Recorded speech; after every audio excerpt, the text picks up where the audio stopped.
దేవునికి స్తోత్రం కలుగును గాక. ప్రభునందు ప్రియులను మీ అందరికీ యేసుక్రీస్తు నామములో వందనాలు తెలియచేయుచున్నాను.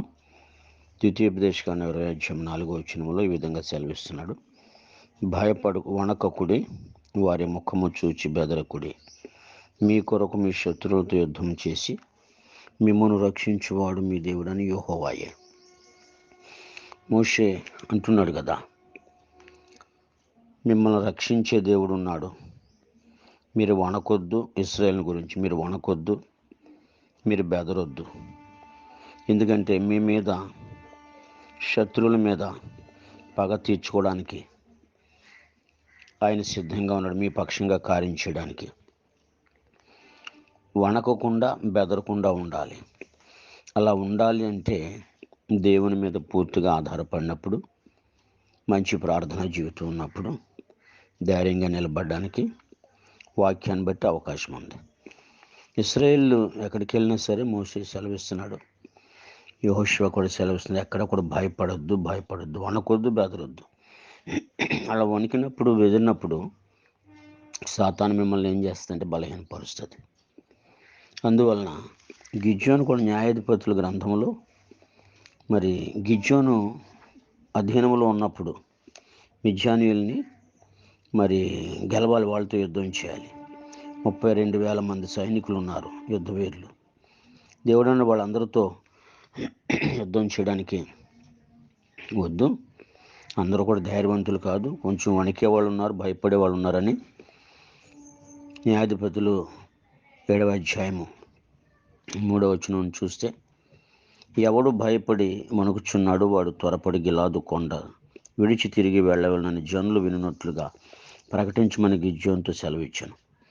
అప్పుడు గిద్యోను ఏం చేశాడంటే, చెప్పినప్పుడు 22,000 మంది తిరిగి వెళ్ళిపోయారు.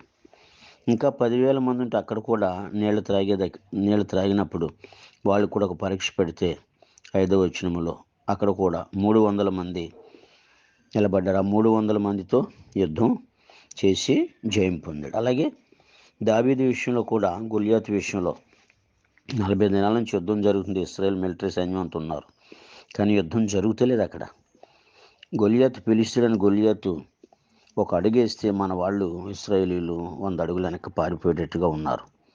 అది కూడా అంటాడు 1 సమూయేలు గ్రంథం 17వ అధ్యాయంలో 23వ వచనం. అతడు వారితో మాట్లాడుచుండగా గాతు ఫిలిష్తీయుడైన గొలియాతు అను శూరుడు ఫిలిష్తీయుల సైన్యంలో వచ్చి పై చెప్పిన మాటలు చొప్పున పలుగ్గా దావీదు వినెను. అప్పుడు దావీదుకి ఆత్మపౌరుషం వస్తుంది. ఆఫ్టర్ ఆల్ సున్నత లేని ఫిలిష్తీయుడు అంటూ మాట్లాడినప్పుడు సున్నత కలిగినటువంటి దేవుని యొక్క ప్రజలు ఎలా ఉండాలని చెప్పేసి పౌరుషం తెచ్చుకుని, ఇశ్రాయేలునేమో వణుకుతున్నారు, బెదిరిపోతున్నారు, వెనక్కి పారిపోతున్న పరిస్థితుల్లో. అప్పుడు ఈయన వచ్చి ఏం చేశాడంటే, నేను చేస్తున్న యుద్ధం సున్నత లేని ఫిలిష్తీయుడు ఎంతటి వాడు నా దేవుని ముందని ఆత్మ పౌరుషం, రోషం తెచ్చుకుని అక్కడ యుద్ధంలో దిగినప్పుడు, మీకు తెలుసు గొలియాతు దావీదు ఎప్పటి నుంచో మనం వింటున్నాం, సండే స్కూల్ దగ్గర నుంచి. ఒక్క దెబ్బకే పీకి నరికేశాడు. అప్పటి నుంచి దావీదు హీరో అయిపోయాడు. వణకలేదు, బెణకలేదు. ఆత్మ పౌరుషం, ఆత్మధైర్యం, ప్రార్థన శక్తి ఉన్నప్పుడు, దేవుని మీద ఆనుకున్నప్పుడు ఎలాంటి యుద్ధమైనా ఈజీగా చేయడానికి అవకాశం ఉంది. ఎందుకంటే యుద్ధం యెహోవాది అన్నాడు. మనం కాదు యుద్ధం చేసి, మనతో దేవుడు యుద్ధం చేస్తాడు. ఈ సంగతి చాలామందికి తెలియక భయపడిపోతుంటారు. ఏదో వచ్చినా సరే లోకంలో ప్రతిరోజు మన జీవితమే యుద్ధం, ప్రార్థన, పోరాటం. సాతాన్ని గెలవాలి, శరీరాన్ని గెలవాలి, లోకాశలను గెలవాలి. ఇవన్నీ గెలవాలంటే యుద్ధం చేయాలి. కాబట్టి మరి దేనికి భయపడొద్దు, వణకొద్దు, అసలు బెదరొద్దు.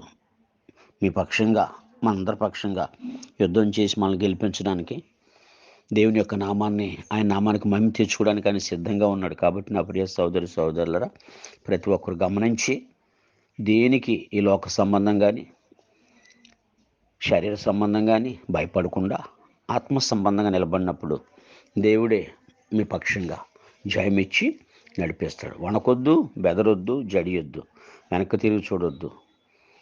కాబట్టి మన దేవుడు శక్తిమంతుడు, మరణాన్ని గెలిచాడు, మరణంతో యుద్ధం చేశాడు. కాబట్టి మన శత్రువులతో కూడా యుద్ధం చేయడానికి ఆయన సిద్ధంగా ఉన్నాడు.